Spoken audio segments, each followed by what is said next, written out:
Pai Santo, diante do Senhor nos colocamos mais uma vez.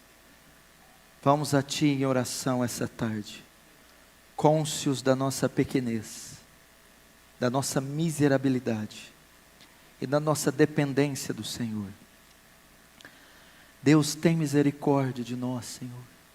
O que é para Ti, São Paulo? O que é para Ti, a IPB de Pinheiros? O que é para Ti esse pequenino pedido que estamos fazendo? Deus, só um respingo da Sua glória é o suficiente para inflamar e encandecer esse local. Deus, onde estão os Teus grandes feitos, Senhor? Estamos como Gideão, malhando trigo no lagar, ouvindo o Senhor dizer: o Senhor é contigo. Estamos respondendo: se o Senhor é conosco, por que todo esse mal nos sobreveio? E o que foi feito dos Teus grandes feitos que nossos pais contaram?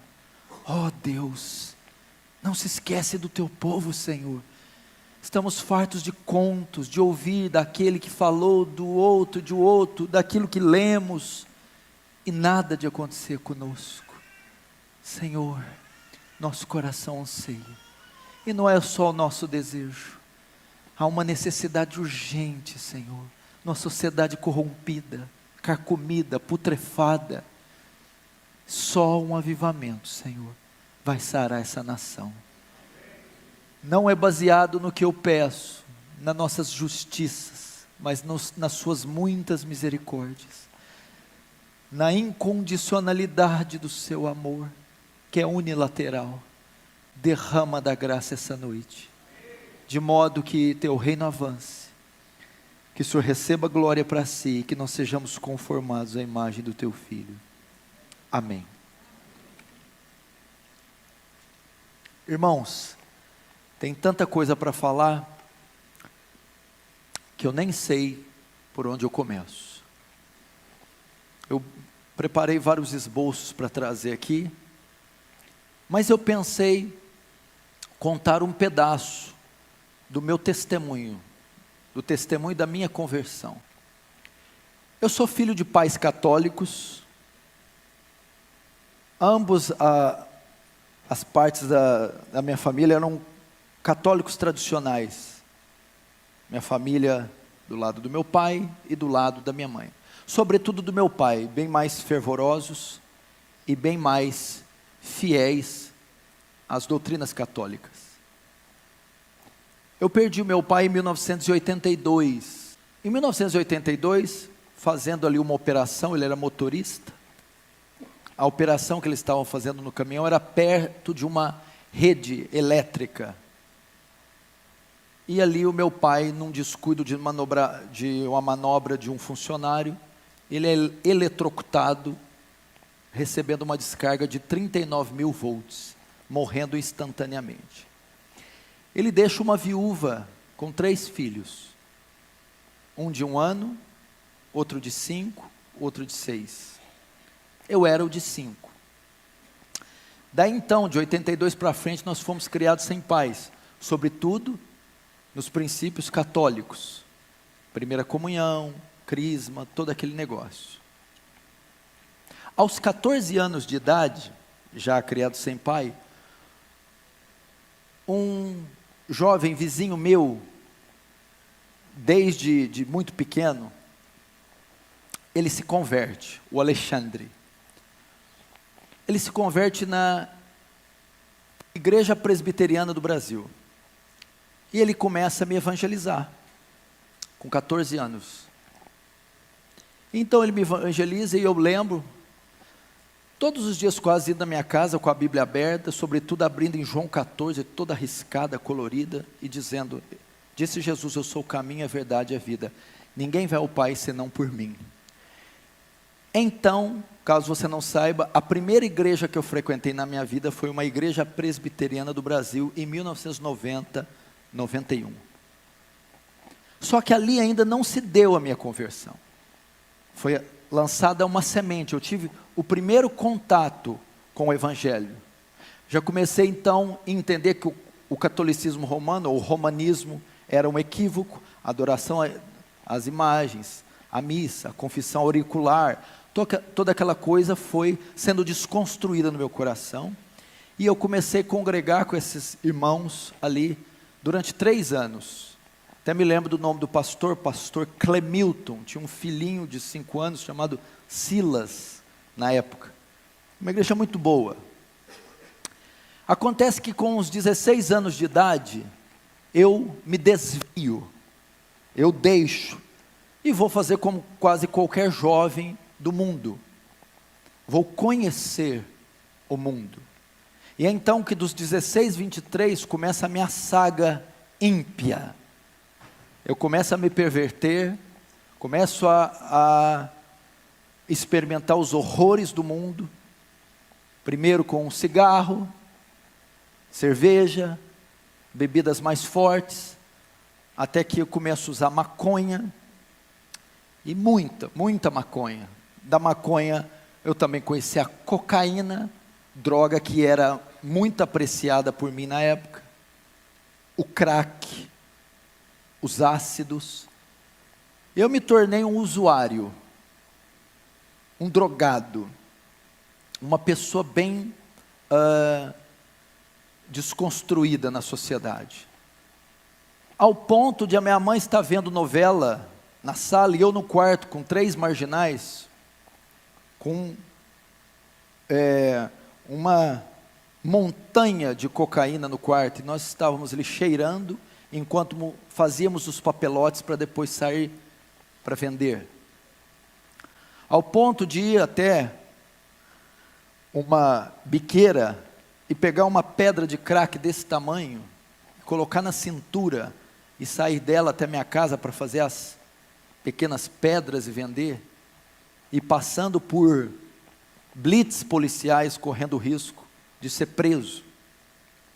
Experimentei isso aí, vivi essa vida devassa, dei muito desgosto para minha mãe, conheci todas as baladas, andava com as pessoas mais ricas da cidade, eu ia nas casas, nas mansões, churrascos e piscinas, e drogas, de segunda a domingo, e ia nas festas mais requintadas, sofisticadas, banhadas com álcool, drogas, ácidos, e festas que terminavam às 7 horas da manhã. Ao mesmo tempo eu conhecia também as mais pobres.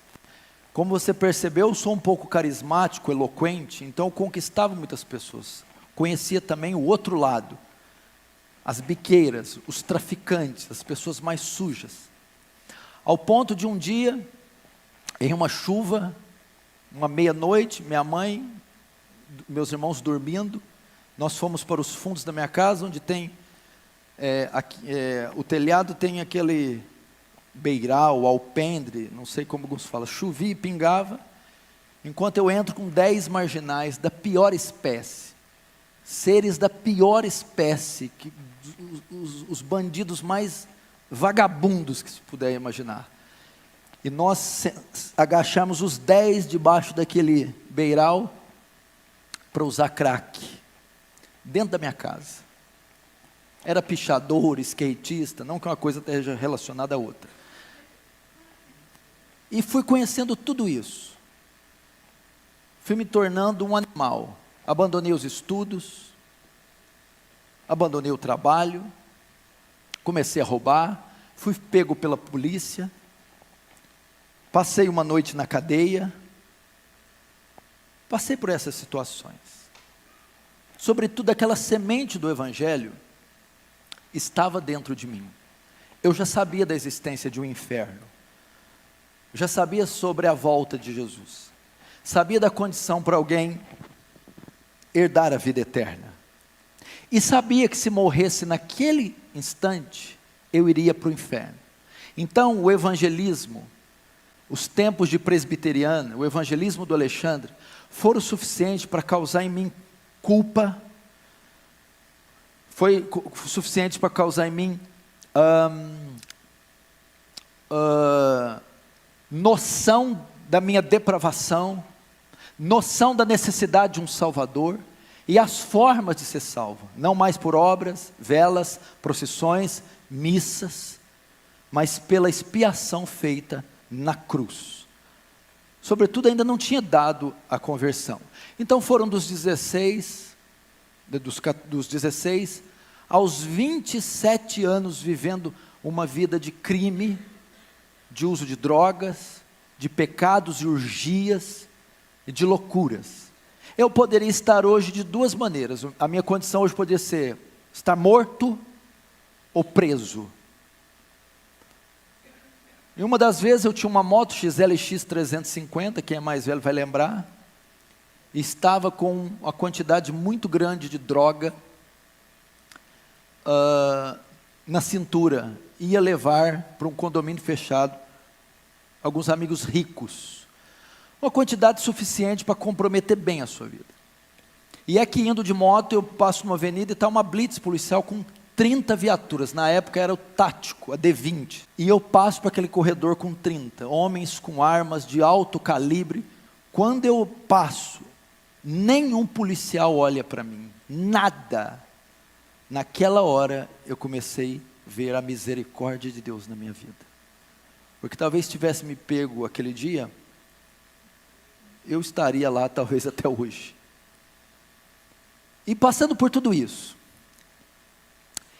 E o que aconteceu? Em um dia, saindo para uma festa de exposição agropecuária, que é comum nessas cidades do interior, onde fazem shows e tem bebida à vontade, nós íamos para uma dessas festas, numa sexta-feira à noite. Nessa semana, um amigo meu tinha ido aos Estados Unidos fazer um high school e aprimorar a sua condição de atleta de basquetebol. E ele estava retornando e me ligou perguntando se eu queria que ele comprasse algo para mim. Como eu estava envolvido com o basquete, eu queria tênis na Nike, moletons, aquelas roupas todas. E ele trouxe aquela semana. E eu me vesti de todo aquele aparato gringo. E me aprontei e passei na casa de um amigo meu, o Juliano. Nós iríamos sair aquela noite e ir na festa de exposição. Então quando eu chego, ele está se trocando no quarto, eu estou na sala esperando. Ele se troca só pela metade, vai para a sala terminar de trocar o resto. Ele está sentado no sofá, eu estou de pé olhando para ele, vendo ele amarrar o sapato. De repente, quando ele está amarrando o sapato, um fogo começa a invadir o meu coração.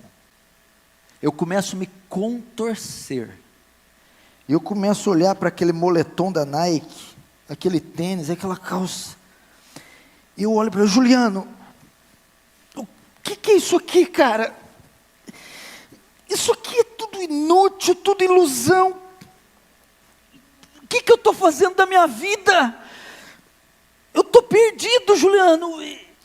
Eu vou para o inferno. Eu preciso de Deus. Eu vou voltar a buscar Deus. Ele olhou e ficou tão impactado com o tênis. Se você for, eu vou também. Falou desse jeito. Ali naquela hora, naquela sala, com 23 anos, eu senti convicção do meu pecado. Ali se deu a minha conversão, ali foi minha estrada de Damasco. Agora eu entendo perfeitamente graça irresistível. Resiste o quê? É impossível resistir. Ela me tomou naquela sala. O Senhor disse, eu vou dizer vem, e ai de você se não vir. Ali, irmão, eu tive convicção do pecado. Eu comecei a me contorcer e ver tudo ilusão, eu estou perdido. E eu comecei a repudiar aquelas coisas, aqueles valores e ver meu estado. Foi Deus e o Espírito Santo com a semente que Ele tinha plantado anos atrás. E aquela hora ela germinou. O que aconteceu? Mas nós ainda saímos. Estávamos tudo pronto, fomos para a festa. E aquela noite eu me lembro de não ter visto, ouvido nada. Eu fiquei como um zumbi o tempo todo. Voltei. Dormi. Sábado. O que eu fui fazer? o Alexandre, o cara que pregou para mim.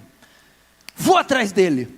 Alexandre, o que foi? Tem culto hoje? Eu quero ir no culto. Calma, o que aconteceu? Tem culto hoje, tem igreja, onde eu quero ir, vamos. O azar é que não estava na presbiteriana mais.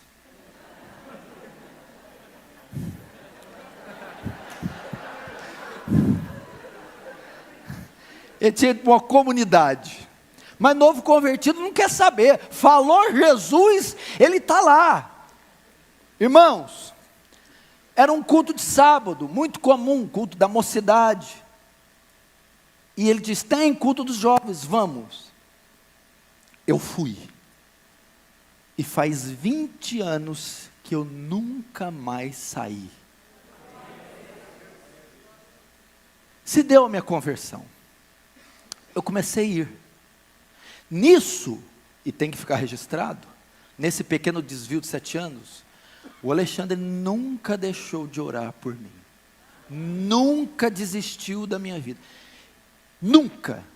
E toda vez que ele me encontrava, eu corria dele, ele me barrava. Volta.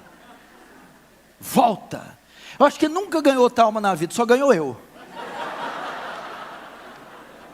Mas veja só que obra Deus tem feito. E Ele vai receber o galardão por isso. Mas eu nunca vi alguém insistir tanto com uma alma, orar tanto por uma alma, jejuar tanto, padecer tanto. Eu nunca vi como Ele fez comigo. Nunca.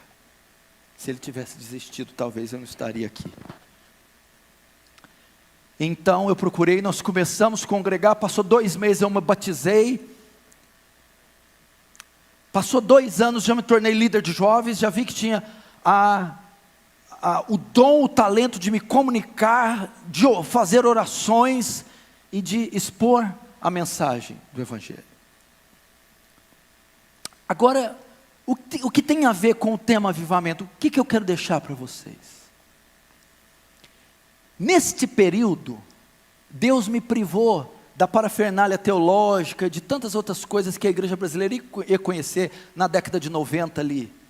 Kenneth Hagin, Benny Hinn, os movimentos de dente de ouro, aquelas unções, aquela coisa toda. Eu assisti uma pregação em VHS. Essa pregação era de um pastor pentecostal. Nessa pregação ele cita nomes como David Brenner, John Knox, John Wesley, Hudson Taylor, e ele disse, compre os livros desse homem. Foi então que nesse momento eu tive contato, já no meu primeiro ano, com a fé, mais a piedade do que a teologia desses homens, mas eu tive contato. Então a minha vida foi toda influenciada por David Brenner, Hudson Taylor, William Carey, Jonathan Edwards e todos esses heróis da fé. E eu percebi algo quando eu li os livros deles. Depois eu conheci um outro livro que é o Heróis da Fé, do Orlando Boyer. Então ele vai falar de Dwight Lyman Moody, Martinho Lutero, Jerônimo Savonarola, Jonathan Goforth, David Livingstone, os grandes vultos que a terra conheceu depois dos apóstolos. Homens que eu não preciso, dispenso comentário, quem não se lembra do grande despertamento da Nova Inglaterra, e o sermão Pecadores nas mãos de um Deus irado, de Jonathan Edwards. Missões no interior da China, quem não se lembra? Hudson Taylor, a biografia diz que o sol nunca nascia sem que Hudson Taylor tivesse de joelho. David Brenner, morreu tuberculoso com 29 anos, ele cuspiu pedaços do seu próprio rim. E eu notei algo nesse primeiro ano. Eu notei que todos eles, do evangelista ao avivalista, do teólogo erudito ao missionário, todos eles tinham algo em comum. Eles eram homens de oração. Todos, sem exceção. Todos. E eu comecei então a entender que o que os pastores da igreja que eu congregava traziam, as suas mensagens, eram até que bons, mas eram muito superficiais. Passei a basear a minha doutrina, a minha fé, na doutrina, no estilo de vida destes homens. Então daí eu passei a desenvolver uma vida de oração, e Deus me concedeu graça. Você quer saber como nasceu a Igreja Aliança do Calvário? Como nasceu o Ministério Defesa do Evangelho? Como nasceu o ministério do pastor Paulo Júnior? De joelhos, de oração. Tudo que eu tenho, tudo que eu sou, é óbvio, eu não vou escorregar aqui, é pela graça de Deus e uma ação soberana, mas de joelhos, através da oração. Foi então que eu comecei a aprender a orar. E eu me lembro quando eu consegui orar a primeira vez por 1 hora, a vitória que foi. Mas Deus não ia parar por ali. Então nós começamos. Eu trabalhava como cameraman das categorias de base do time de basquete de Franca. São 8 categorias. Eles começavam a treinar 1 da tarde, e de hora em hora intercalava as categorias até o time principal às 7, 5. O que eu fazia? Então Deus começou a desenvolver algo. Eu ia até eles, como eu filmava e depois vendia as fitas. Eu ia até os treinos, subia até a arquibancada, do lado esquerdo era o banheiro feminino. O banheiro feminino é só utilizado em dias de jogos. Eu entrava naquele banheiro, dobrava os meus joelhos enquanto escutava o barulho do tênis e da bola, e das categorias dos times entrando, jogando, saindo, e eu orava, porque eu fui influenciado por esses homens, e eu ouvi que John Knox dizia: dá-me as almas da Escócia, senão eu morro. Então lá dentro daquele banheiro eu começo a dizer: dá-me as almas do basquete, senão eu morro. E eu ficava ali 1, 2, 3 horas dentro do banheiro feminino enquanto eles oravam. E você sabe que eu transpiro muito, estava molhado. E quando eu saía de lá, o banheiro em cima, descia a arquibancada, a quadra embaixo. Eu descia e depois ia pregar para eles.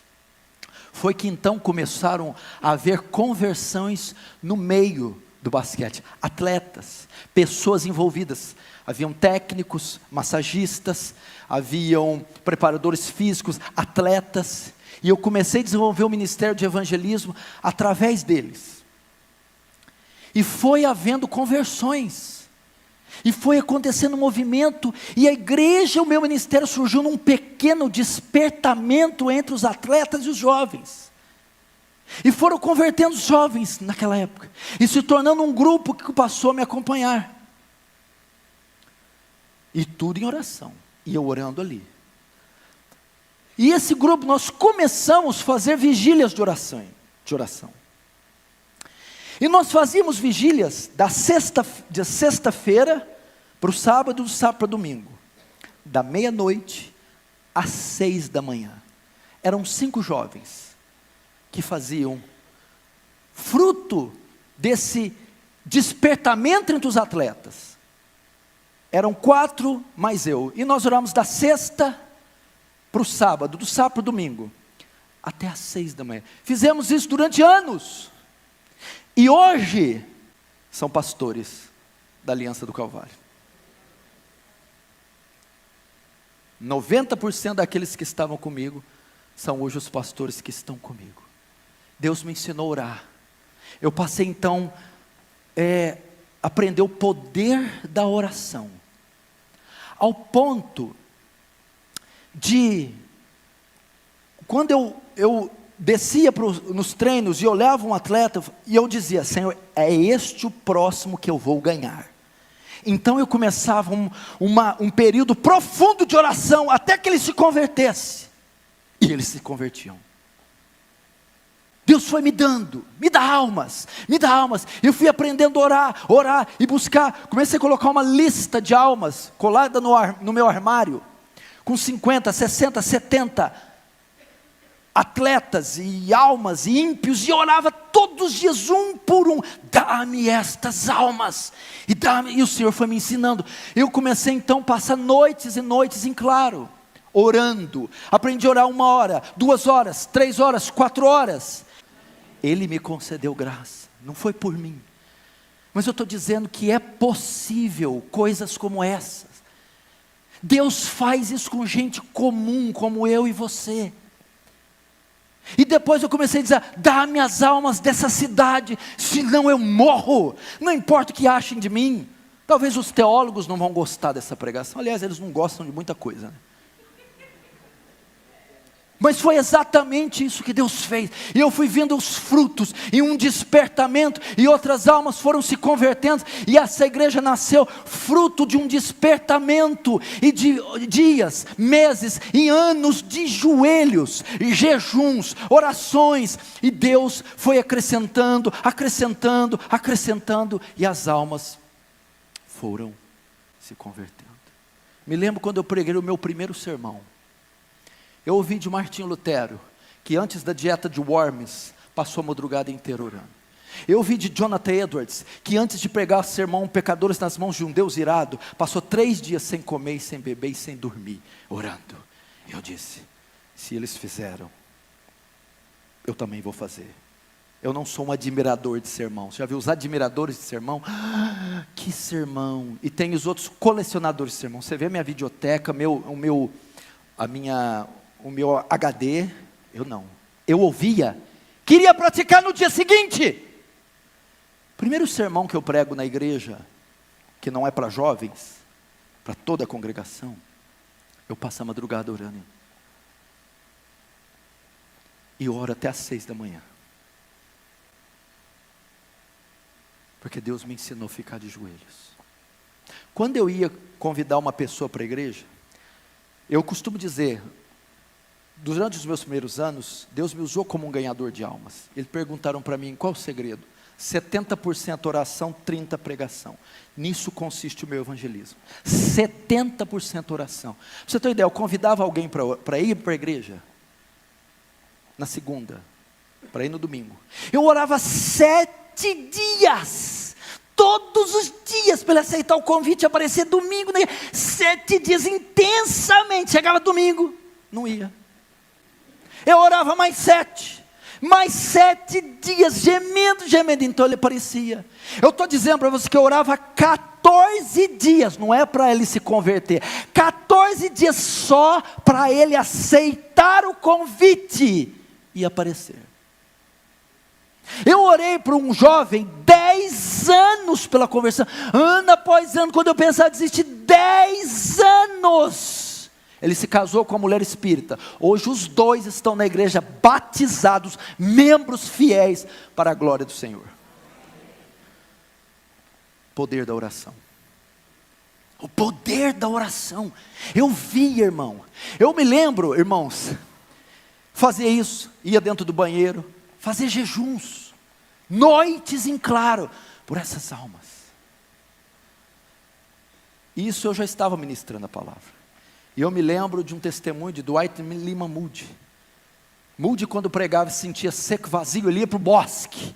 Ele ficava 1, 2, 3, 4 dias dizendo: enche-me do Espírito, enche do Espírito, enche. Então ele ia e voltava, pregava e a alma se convertia.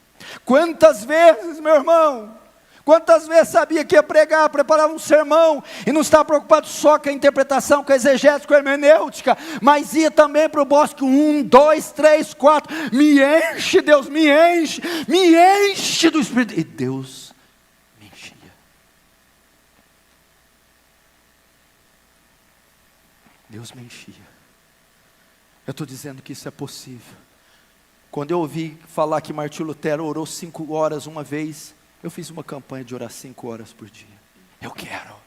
Eu não quero ser só coadjuvante, eu quero experimentar o que esses homens, concede-me graça, concede-me, e ele concedia. E eu vi, irmão, poder do alto descer sobre mim, descer sobre congregações. Eu tive experiências fantásticas com pessoas. Eu não me importo o que o movimento carismático fez com dons, com cura, com poder. Eles não são donos disso. Nós não podemos deixar eles roubar de nós as promessas, o Espírito Santo, o poder, os dons. Espera lá. Eu me lembro de uma senhora me procurando. Meu filho teve um acidente de moto. Eu entrei na Santa Casa. Na UTI. O médico me deu permissão para entrar. Tinha uns 15 cadáveres, todos com o aparelho, todos nus, destroçados. O médico falou: todos que você está vendo aí, pode morrer a qualquer momento. Fui até o jovem, ele estava com um tubo dessa grossura no pescoço, todo estrupiado. Eu peguei na mão dele, e eu disse: se você está me ouvindo, aperte a minha mão. Ele apertou milimetricamente, quase imperceptível, mas eu vi que ele estava ouvindo. Eu orei por ele. Eu orei por aquele jovem. Senhor, tem misericórdia dessa alma moribunda. No outro dia ele saiu do coma. Passou algumas semanas, ele foi lá na igreja com toda essa parte costurada, me agradecer. Porque Deus faz tais coisas. Avivamento é isso, é poder, é milagre, é incontrolável, é inesperado, é algo soberano, e Deus despeja o seu poder, mas muitas vezes o faz através dos joelhos. E Ele me concedeu essas coisas, irmãos. Aí começou algo, e realmente não parou. Almas foram vindo, coisas foram acontecendo, e toda essa expressão que você vê, ela foi conquistada nos quartos, de joelhos, dias, anos, horas, a fio, diante do Senhor. O reino de Deus é tomado por violência, e só os que se esforçam se apoderam dele. Eu ainda tenho outros testemunhos interessantes com a oração. Muitos podem rir, mas hoje eu não estou me importando. Eu nunca falei isso em conferências, não falo isso em conferências, mas hoje, pela permissão do Espírito, eu senti vontade de falar. Teve uma ocasião, como eu trabalhava com filmagem, eu fui contratado para fazer um evento para um instituto infantil muito importante, numa escola. Iriam comparecer mais de 400 pessoas, vereadores, bombeiros, a polícia militar e algumas escolas, em uma quadra poliesportiva. E eles me convidaram, contrataram para fazer a filmagem. Tudo bem, eu aceitei. Depois ele me liga mais tarde: só que tem que ser com 2 câmeras. Tudo bem. Eu não tinha essa câmera, e era algo muito sério. Eu falei: Senhor, o que eu faço? Eu não tenho essa câmera, meu Deus. E eu fiquei aflito, e procurei, não consegui achar outra câmera. Era uma sexta-feira, o evento era sábado, meio-dia. E eu fiquei aflito, e nada. Chega 2 horas da manhã, eu acordo, levanto e oro desse jeito: Senhor, eu não tenho condições de fazer esse trabalho, porque eu não consegui essa câmera ainda, e eu não quero envergonhar seu nome. Deus, adia este evento, até que eu consiga uma câmera. Fui dormir. 9 da manhã o cara me liga, o empresário: Paulo, está de pé a filmagem? Tá. 10 horas eu vou para o ginásio. 400 pessoas, bombeiros, vereadores, aquela coisa toda. Eu chego lá 10 horas, passa 11 horas, 10 horas não tem ninguém, 11 horas, 2 alunas e um bombeiro. Todo aquele negócio, tudo aquilo. Meio-dia, nada. 12h40, nada. 1h e eu li na câmera, já entendendo o que aconteceu. Eu estou ali ajustando, e ele chega para mim: Paulo, pois não? Bom, você deve estar percebendo que não veio ninguém. Você não quer adiar a filmagem, não? Quase que eu falei: não, imagina. Irmãos, 400 pessoas, não apareceu ninguém. Foi um caos, foi uma coisa horrorosa. E eu sei, Deus adiou aquilo por causa da minha oração. Eu precisava de 2 dias. Deus me deu 1 semana. Eu arrumei outra câmera, filmei com as 2 câmeras. O vídeo roda até hoje, por causa da oração. Coisas pequenas mostram o poder da oração. Certa feita, eu estava com uma dívida muito alta, e o meu trabalho tinha fracassado. Eu perdi clientes, eu não consegui mais vender, eu não consegui mais trabalhar, e as dívidas foram indo, e até que meu nome foi protestado. E alguns carnês, na época dos carnês, né, você deve lembrar. O que eu fiz? Tem um bosque, um vale, perto da minha casa. Eu fui lá à noite, me ajoelhei na terra, e coloquei todas as minhas dívidas. Estou falando o que eu fiz, não sei como você vai julgar. E me ajoelhei. E não era por desonestidade, não era por má fé, simplesmente aconteceu, e eu comecei a chorar: Senhor, eu estou envergonhando o seu nome, aqui estão minhas dívidas, e eu não tenho condição nenhuma de pagar. tem misericórdia. Lembre, meu maior desejo não era a dívida em si, é de estar envergonhando o nome de Deus sendo um cristão. E eu lembro que eu joguei aquilo num ato até estranho no chão, e me ajoelhei diante, falei: Senhor, tem misericórdia. Então, todas essas dívidas. Terminei de orar, recolhi aquilo e fui embora. Passou uma semana, termina um culto, o irmão vem até mim, com um cartão na mão. Esse é meu cartão, com um papelzinho, essa é a minha senha. Tem X naquela conta, pode pegar que é seu. Era o valor exato da minha dívida. Eu lembro que eu paguei, limpei meu nome, para nunca mais ele estar sujo. O poder da oração, meu irmão. Quantas coisas Deus nos fez. Me lembro de outra feita, de uma situação envolvendo parentes meus, que eu não vou falar o nome, de um jovem molestando uma senhora, e oprimindo, e molestando, de forma muito pesada da minha família. E eu, como na nossa igreja está repleta de advogados, eu vou mover uma ação contra essa pessoa, não tem cabimento explorar isso. E filho, estava tudo resolvido, a papelada pronta, porque ele não parava de ir até ele molestado. Chegou meia-noite, eu dormindo, meu coração pesou.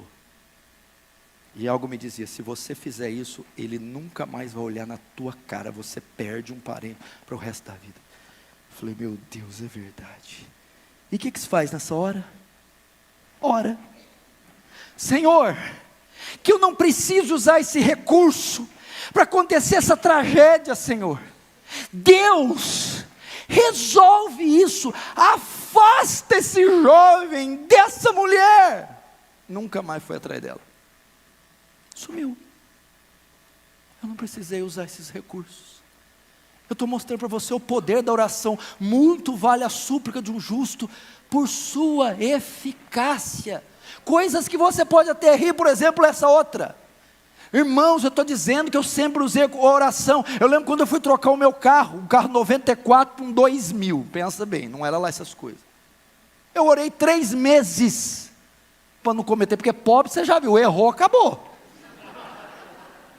Mas eu coloquei diante de Deus 3 meses, não deixa eu fazer a escolha errada, eu ser lesado, passado para trás, e orei. Mas eu estou dizendo que nessas coisas simples, eu coloquei diante de Deus, não me deixe errar, para que isso, uma coisa simples, imagina uma coisa grandiosa. Foram as experiências que Deus me deu. Entupiu a casa da minha mãe, os canos. Uma casa que eu pedi para ela, nós éramos muito pobres. Deus concedeu um sobrado, uma coisa bonita, entope um cano, eu chamo um desentupidor. Chega, imagina um troglodita, gura cheio de marreta, de martelo, e ele olha tudo sobrado e vê o cano, e fala assim: ó, querido, ó, vai ter que arrebentar tudo isso aqui, e subir aqui pela escada, eu vou arrebentar a sua casa. Imagina um cara com barba cerrada, devia pesar uns 120 quilos, ele ia quebrar a casa. E eu vou começar a quebrar. Porque eu sei que o cano vai daqui, e passava por um carpete, passava por azulejo, por piso, subia a parede, fazia tudo. E eu, calma, aí ele: não, preciso quebrar, vou começar a arrebentar aqui, tá. Aí ele lá: posso começar a quebrar? Eu: espera aí. Isso estava na cozinha. Eu fui para a sala, dobrei meus joelhos. Senhor, essa foi a casa que o Senhor deu para minha mãe. Não deixa esse homem destruir ela, não. Eu estou te dizendo, Senhor, faz esse homem achar o lugar certo. Voltei, isso foi uns 2 minutos de oração. Tudo bem, meu senhor, pode começar a quebrar. Do lado da cozinha, onde estava entupido, tem a garagem que fica de fora. Ele olhou bem: eu estou achando que eu vou começar a quebrar aqui fora. Ele quebra um piso, nada. Quebra o segundo, vê uma marca branca, é o cano. Pega uma picareta e faz assim, ó. Quando ele faz, é aqui que está entupido, não vai precisar quebrar nada. Eu estou te dizendo, meu irmão, para mostrar para você que a súplica por coisas pequenas, pode ser até paupérrimas para você. Eu estou te mostrando que um homem que prega no Brasil e no mundo todo tem testemunhos simples, até cômicos, de oração. O que Deus pode fazer. Pastor, o senhor não está excluindo a soberania e a graça de Deus? Meu irmão, sabe como alguém demonstra a soberania de Deus? Quando ele ora. Porque quando ele ora, ele mostra que ele não consegue fazer nada. Que ele não dá um passo à frente. que tudo depende de Deus. É pela graça, é pela misericórdia, é pelo poder de Deus. E foi por essa razão que eu orei todos esses anos. E eu quero dizer que a minha vida, o Ministério da Defesa do Evangelho, a Aliança do Calvário, foi obra de um pequeno avivamento, um avivamento local, e fruto de jovens, homens, que dobraram seus joelhos e creram no poder da oração, no poder, no que a oração é capaz. E eu quero dizer a você, não sei de onde você é, qual cidade, mas você pode fazer o mesmo e dizer: dá-me as almas de São Paulo, senão eu morro. Dá-me as almas do Rio de Janeiro, senão eu morro. Dá-me as almas de Brasília, senão eu morro. Dá aos meus filhos, senão eu morro. Meu marido, senão eu morro. Meu irmão, a rainha da Inglaterra dizia: eu não temo os exércitos escoceses, eu temo as orações de John Knox. Se você souber o poder que a oração, é isso que o pastor coreano está aqui ensinando. O poder que a oração tem. Ore, aprenda a orar até que fogo do céu desça, até que Deus nos avive, até que Deus levante esses ossos secos e o torne um poderoso exército. Eu sei, nós já temos grandes expoentes da fé reformada, grandes seminários, grandes títulos publicados. Eu sei, isso é excelente, mas você já está farto disso. Você precisa ouvir o outro lado também. Precisa ouvir que John Knox, uma grande mente, ficava de joelho, que Jonathan Edwards gastava 13 horas por dia com as escrituras, em oração em cima do seu cavalo. Como o Dr. Lloyd Jones dizia: lógica em chamas, ortodoxia e piedade, teologia e paixão, conhecimento e fogo. Aprenda a orar. A oração não conhece fronteiras, não conhece barreiras, não conhece sexo, extrato social. Qualquer um pode executar. É tão simples e tão fácil que uma criança pode fazer. O que você no seu quarto é capaz de fazer? Você muda contextos, reis, você muda leis, estações ali de joelhos. Onde o seu braço não chega, a oração chega, meu irmão. A força que você não tem, ela dá. Ela levanta, ergue, santifica. Ela dá conhecimento, graça. Aprenda este ofício majestoso. E com esse simples, humildes, cômicos testemunhos, aprenda a orar. Vamos ficar de pé.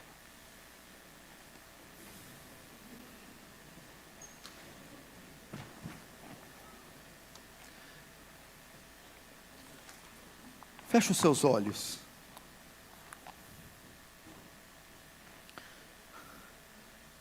Senhor Deus, ensina-nos a orar, Senhor. Os discípulos do Senhor chegaram até o Senhor e disseram: Mestre, ensina-nos a orar. Irmão, avivamento tem muito a ver com oração. Senhor, faça como David Wilkerson. Diga assim: Senhor, quebra as minhas rótulas se necessário, mas me mantém de joelhos. Você que é mãe, peça para Deus: me faz uma mãe intercessora,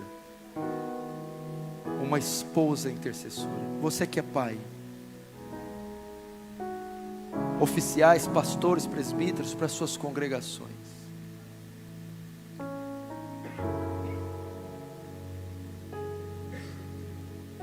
Nos leva a orar.